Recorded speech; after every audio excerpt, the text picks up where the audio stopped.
اعوذ باللہ السمیع العلیم من الشیطان الرجیم بسم اللہ الرحمن الرحیم ربنا آتنا فی الدنیا حسنۃ وفی الآخرۃ حسنۃ وقنا عذاب النار۔ عزیز طلبہ، السلام علیکم ورحمۃ اللہ وبرکاتہ۔ امید ہے آپ سب خیریت سے ہوں گے۔ شرح المدوم کتاب زکوٰۃ درس نمبر 66 میں معدنیات اور غوث میں خمس کا وجوب اور احکام بیان کیے جائیں گے۔ معدنیات اور غوث میں خمس کے وجوب اور احکام کے متعلق سب سے پہلے تو معدنیات اور غوث کا معنی اور مفہوم بیان کیا جائے گا، اس کے مصادیق اور مثالیں، مسائل اور فروعات ذکر ہوں گے۔ معدنیات اور غوث سے خمس نکالنے کی شرط بھی ذکر ہوگی، متعلقہ احادیث اور روایات بھی ذکر ہوں گی، اور شہید ثانی کی تحقیقات اور تجزیہ اور تحلیل بھی پیش ہوگا۔ معدنیات جیسا کہ نام سے ظاہر ہے، یہ وہ چیز ہے کہ جو زمین سے جواہرات اور پتھر وغیرہ نکالے جاتے ہیں۔ بڑی بڑی معدنیات جو ہے زمین سے نمک، گچ اور عقیق اور فیروزے نکالے جاتے ہیں، تو یہ سب معدنیات میں جاتے ہیں۔ اور غوث سے مراد یہ ہے کہ جن چیزوں کو سمندر سے غوطہ زنی کے ذریعے نکالا جاتا ہے اور جو غوث میں شمار ہوتی ہیں اصطلاحی لحاظ سے، مختلف قسم کے ہیرے جواہرات ہیں، تو ان کا بھی خمس نکالنا واجب ہوتا ہے۔ عبارت کے ضمن میں اس کی ادبی تحلیلیں بہت زیادہ ہیں، ان کی طرف بھی اشارہ کریں گے۔ وَالثَّانِي الْمَعْدِنُ بِكَسْرِ الدَّالِ وَهُوَ مَا اسْتُخْرِجَ مِنَ الْأَرْضِ مِمَّا كَانَتْ أَصْلُهُ ثُمَّ اشْتَمَلَ عَلَى خَصُوصِيَّةٍ يَعْظُمُ الِانْتِفَاعُ بِهَا كَالْمِلْحِ وَالْجَسِّ وَطِينِ الْغَسْلِ وَحِجَارَةِ الرَّحَاءِ وَالْجَوَاهِرِ مِنَ الزَّبَرْجَدِ وَالْعَقِيقِ وَالْفَيْرُوزَجِ وَغَيْرِهَا۔ دوسری چیز جس میں خمس واجب ہوتا ہے معدنیات ہے، اور اس کی تعریف فرماتے ہیں وہ چیزیں ہیں کہ جو زمین سے نکالی جاتی ہیں، اصل میں وہ زمین کا حصہ تھیں، پھر اس میں کوئی ایسی خصوصیت پیدا ہوئی کہ جس کے ذریعے اس سے استفادہ عظیم ہو گیا۔ مثلا نمک، اب نمک کے ذریعے جو ہے یہ دنیا میں بہت زیادہ اسے استفادہ ہوتا ہے، کھانوں میں اور باقی علاج میں۔ والجس سے اور گچ ہے، اس کے ذریعے دیواروں کی گچ کاری کی جاتی ہے۔ وطین الغسل، اور جب یہ صابن وغیرہ ایجاد نہیں ہوئے تھے تو اس وقت یہ دھونے کے لیے ایک خاص قسم کی مٹی استعمال ہوتی تھی۔ وحجارت الرحا، اور چکی کے جو بڑے بڑے پتھر ہوتے ہیں یہ بھی معدنیات میں شمار ہوتے ہیں۔ والجواہر من الزبرجد والعقیق والفیروزج وغیرہا، اسی طرح مختلف قسم کے ہیرے جواہرات بھی زبرجد ہے، عقیق ہے اور فیروزج وغیرہ ہیں، تو یہ بھی معدنیات میں شمار ہوتے ہیں۔ جہاں تک تعلق ہے ان چیزوں کا، تو ملح تو نمک کو کہتے ہیں، جس گچ کو کہتے ہیں، اصل میں یہ فارسی میں ظاہراً گچ ہوتا ہے تو اس کو عربی میں معرب بنا دیا گیا ہے۔ اور طین الغسل یعنی کہ دھونے کے لیے جو پرانے دور میں صابن کی جگہ مٹی استعمال ہوتی تھی۔ حجارت الرحا، یہ چکی کے جو بڑے بڑے پتھر ہوتے ہیں۔ ہیرے جواہرات میں سے زبرجد، یہ قیمتی پتھر ہوتا ہے، زرد یا سبز۔ امام رضا علیہ السلام سے حدیث منقول ہے کہ انگشتر زبرجد ہاتھ میں ہو تو یہ آسانی کا موجب ہے اور مشکلات اس کے ذریعے ٹلتی ہیں۔ عقیق کے بارے میں بہت زیادہ احادیث ہے فضیلت میں، عقیق کی انگوٹھی پہننے کے بارے میں۔ ایک حدیث ہے نبی اکرم سے منقول ہے، فرمایا عقیق کی جو انگوٹھی ہے یہ اپنے پاس رکھو کہ یہ وہ پہاڑ ہے یا وہ معدنیات ہے جس نے سب سے پہلے توحید اور رسالت اور ولایت علی کا اقرار کیا تھا۔ اس قسم کی بہت زیادہ روایات وسائل الشیعہ میں بھی، اور تہذیب الاسلام جو کہ حلیت المتقین علامہ مجلسی کا ترجمہ ہے اس میں بھی پائی جاتی ہیں۔ تو فیروزج جو ہے یہ فیروزہ کا معرب ہے، اور امام صادق علیہ السلام سے اس کے بارے میں بھی احادیث ہیں۔ ایک حدیث ہے فیروزہ آنکھوں کی قوت کو زیادہ کرتا ہے، سینہ کو کشائش دیتا ہے، اور دل کی جو قوت ہے اس کو بھی زیادہ کرتا ہے۔ جو کام کرنا چاہتے ہو تو ہاتھ میں فیروزہ ہو تو پھر وہ حاجت پوری ہوتی ہے۔ یہ جو معرب الفاظ ہوتے ہیں جو دوسری زبانوں سے عربی میں لیے گئے ہوتے ہیں، اس کو معرب یا دخیل اور دارج بھی کہتے ہیں، اور مختلف زبانوں سے تھوڑے بہت تصرف کے ساتھ ان کو لیا جاتا ہے۔ اس کی تفصیل علوم قرآن میں علامہ سیوطی نے اپنی جو کتاب ہے ان کی علوم قرآن کی، اس میں تفصیل کے ساتھ ذکر کیا ہے، اور الاتقان فی علوم القرآن اس کا نام ہے، اردو میں بھی اس کا ترجمہ ہو چکا ہے۔ کبھی ایک حرف جو ہے نا جی اس سے گرا دیتے ہیں، جیسے بوستان عربی میں تھا، فارسی میں تھا تو اس کو بوستان بنا لیا ہے عربی میں۔ کبھی ایک حرف کو دوسرے سے تبدیل کر دیتے ہیں، جیسے گوہر کو جوہر بنا لیتے ہیں۔ کبھی حرف جو ہے نا جی اس میں اضافہ کرتے ہیں، جیسے دیبا کو دیباج کہتے ہیں عربی میں، اور کبھی اضافہ بھی کرتے ہیں اور گراتے بھی ہیں۔ سکباج جو کہ فارسی میں سرکہ تھا، تو اسی طرح کبھی اضافہ بھی کرتے ہیں اور تبدیل بھی کرتے ہیں۔ فرنک جو فارسی کا لفظ ہے اس کو افرنج بناتے ہیں، اور کبھی حرکت کو دوسری حرکت سے تبدیل کرتے ہیں، جیسے فارسی میں کرباس ہے تو اس کو کرباس پڑھتے ہیں عربی میں۔ تو یہ معرب کی 6 قسمیں ہو گئیں۔ نرگس فارسی تھا تو اس کو نرجس پڑھتے ہیں، اور لگام کو لجام پڑھتے ہیں، ہلیلہ کو اہلیلج پڑھتے ہیں، اور بنفشہ کو بنفسج پڑھتے ہیں، فالودہ کو فالوزج پڑھتے ہیں، گاچ کو جس اور فیروزہ کو فیروزج پڑھتے ہیں۔ تو یہ معرب الفاظ کی مثالیں ہو گئیں۔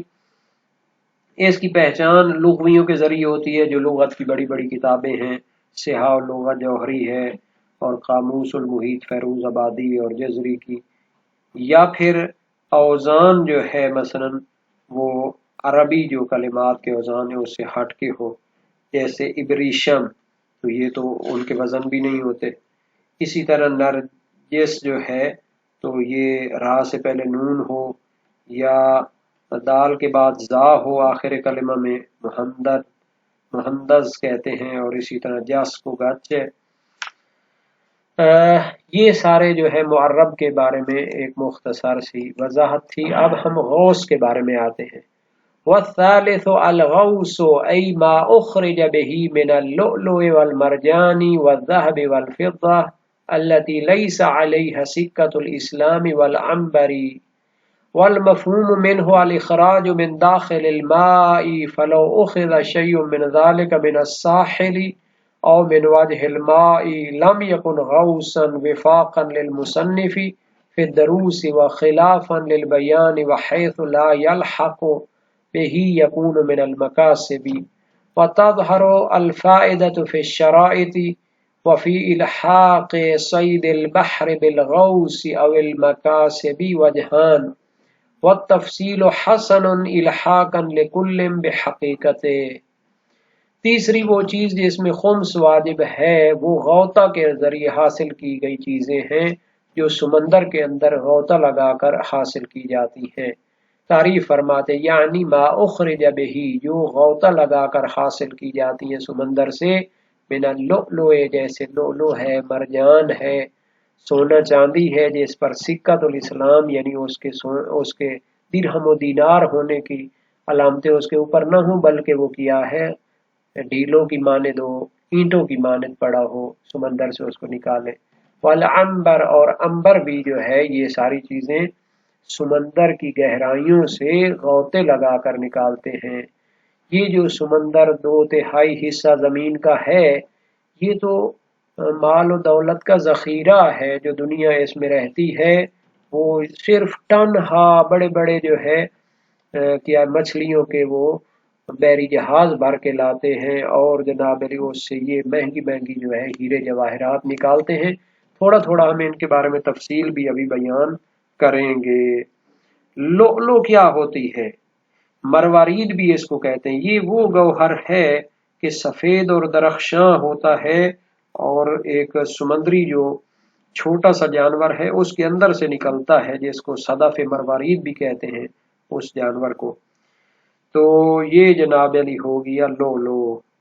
تو نہایت ہی مہنگے اور کیا ہے اہم ہیرے جواہرات میں شمار ہوتا ہے. مرجان یہ کیا ہے بہت ہی عجیب ترین اور جذاب ترین جو ہے چیزیں جو ہوتی ہیں جہان کی، ان میں سے ہے.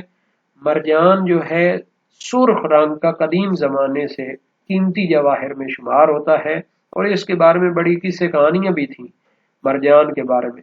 رومی اسے جو ہے بچوں کی گردن میں لٹکاتے تھے تاکہ نظر بد سے بچا رہے اور جادو ٹونے سے بچا رہے. تو ان کا عقیدہ تھا کہ مرجان یہ بیماریوں سے شفا ہے یا ان کے معنی ہوتا ہے. اور اٹلی میں اب بھی جو ہے اسے بعض جگہوں پر آنکھ جو ہوتی ہے کیا نظر بد سے بچنے کے لیے استفادہ کرتے ہیں. مرجان کیا ہے؟ یہ دریائی جو جانور ہیں، سمندری جو جانور ہیں چھوٹے، ان کے اسکلیٹ ہوتے ہیں اور ان میں کیا ہوتے ہیں مختلف شاخیں بنی ہوتی ہیں. ایک جانور مرجان ہے مائع میں، وہ ترشح کرتا ہے اور پھر اس کی مختلف کیمیائی تحلیلیں کہہ سکتے ہیں. تو بہرحال یہ بھی سمندری ایک قیمتی ترین پتھر ہے یا وہ کیا ہے حیوانات کا اسکلیٹ ہوتا ہے. اس کے بعد یہ سونا چاندی جو ہے جس پر سکۃ الاسلام کی نشانی نہ ہو، درہم و دینار اسلامی کی شکل میں نہیں ہونا چاہیے، یعنی اینٹوں اور ڈھیلوں کی شکل میں ہوگا تو، ورنہ تو اگر اس پر سکہ درہم و دینار کا ہو تو پھر اس کا مطلب یہ ہے کہ یہ آتے جاتے ہوئے سمندری مسافروں سے گھرا ہوا ہے اور یہ لقطے کے حکم میں آئے گا. گم شدہ مال جو کسی کو ملتا ہے تو سال تک اس کا اعلان کرانا پڑتا ہے. اس کے سارے احکام کتاب لقطہ میں موجود ہیں. امبر کیا ہوتا ہے؟ امبر ابو علی سینا اپنی قانون میں فرماتے ہیں کہ گمان ہے کہ امبر ایک چیز ہے جو چشمہ سمندر سے جوش کھاتا ہے. بعض کہتے ہیں کہ یہ سمندر کی جھاگ ہوتی ہے یا بعض حیوانات سمندری کی جو ہے فضلہ ہوتا ہے. یہ بعید ہے. اس کے بارے میں دوسرے جو علماء اور دانش مند ہیں، ماہر ہیں ان چیزوں کے، ان کے نظریات ہیں. لیکن آج کل کے جو دانش مند اور علماء اور محققین سائنسدان کہہ لیں، وہ کہتے ہیں امبر ایک مادہ ہے جو خوشبو اور خاکستری رنگ ہوتا ہے، اور یہ کیا ہے امبر نامی ایک مچھلی کے پیٹ اور معدہ سے نکلتا ہے. اس کا معنی یہ ہے کہ یہ جناب علی ایک مچھلی کا فضلہ ہی ہے اور نہایت ہی قیمتی چیز ہے. تو اس کا معنی یہ کہ ابو علی سینا کا نظریہ اس باب میں وہ بعید ہے. پھر اس کے بعد شہید ثانی، اس کا مفہوم، غوث کا مفہوم اور تعریف جامع پیش کرنا چاہتے ہیں. والمفہوم منہ الاخراج من داخل الماء، غوث کا مفہوم اور معنی یہ ہے کہ اس کو سمندر کے گہرے پانی کے اندر سے نکالا جائے. فلو اخذ شیء من ذلك من الساحل او من وجه الماء لم يكن غوثا، اگر ان قیمتی چیزوں میں سے کوئی چیز ساحل سمندر پر مل جائے یا پانی کے اوپر تیرتی ہوئی مل جائے تو وہ غوث شمار نہیں ہوگی. وفاقا للمصنف فی دروس شہید اول کی دروس شرعیہ میں ان کا نظریہ یہی ہے، اس کی مطابقت ہوگی. وخلافا للبیان، جبکہ وہ اپنی فقہی کتاب البیان میں اس کی مخالفت کرتے ہیں اور فرماتے ہیں کہ اگر کوئی چیز ساحل سمندر سے بھی مل جائے تو وہ غوث کے ساتھ ملحق ہوگی، یعنی اسی کے حکم میں ہوگی. شہید فرماتے ہیں وَحَيْثُ لَا يُلْحَقُ بِهِ يَكُونُ مِنَ الْمَكَاسِبِ، اگر اسے غوث میں شمار نہ کریں تو وہ مقاصد میں شمار ہو جائے گی، یعنی سال کے جو انسان کی بچت ہوتی ہے اس کی شرائط کے ساتھ اس میں خمس واجب ہوگا. وَتَظْهَرُ الْفَائِدَةُ فِي الشَّرَائِطِ، اگر غوث میں شمار ہو تو وہ غوطے سے حاصل ہونے والی چیزوں سے جو خمس کی شرائط ہیں اس میں داخل ہو جائے گا. اگر مقاصد میں شمار ہو تو پھر سال کے جو اس کے فوائد اور منافع ہوتا ہے اس میں شمار ہو جائے گا اور اس کی شرائط اس پر لاگو ہوں گی. ایک آخری سوال ہے، وفی الحاق صید البحر بالغوث او المکاسب وجہانی۔ اب جو سمندر سے ٹنوں کے لحاظ سے بحری جہاز بھر بھر کے مچھلیاں اور شکار بحر لایا جاتا ہے، اس کو غوث کے ساتھ ملحق کریں گے، یعنی کہ وہ جو غوطے کے ذریعے چیزیں نکالی جاتی ہیں، یا اس کو سال کے منافع سے شمار کریں گے، جو کسب و کار کے ذریعے کمائی کی جاتی ہے، سال میں جو بچ جائے اس پر پھر خمس ہوتا ہے۔ اس سمندری شکار جو کہ مچھلیوں کا شکار ہوتا ہے اور ٹنوں کے لحاظ سے ہوتا ہے، اس کو کس کے ساتھ ملحق کریں گے؟ کہتے ہیں وجہان۔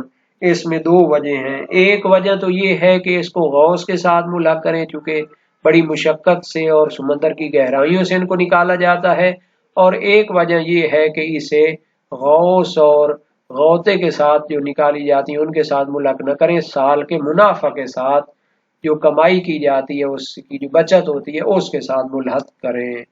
وَالتَّفْصِيلُ حَسَنٌ إِلْحَاقًا لِكُلٍّ بِحَقِيقَتِهِ۔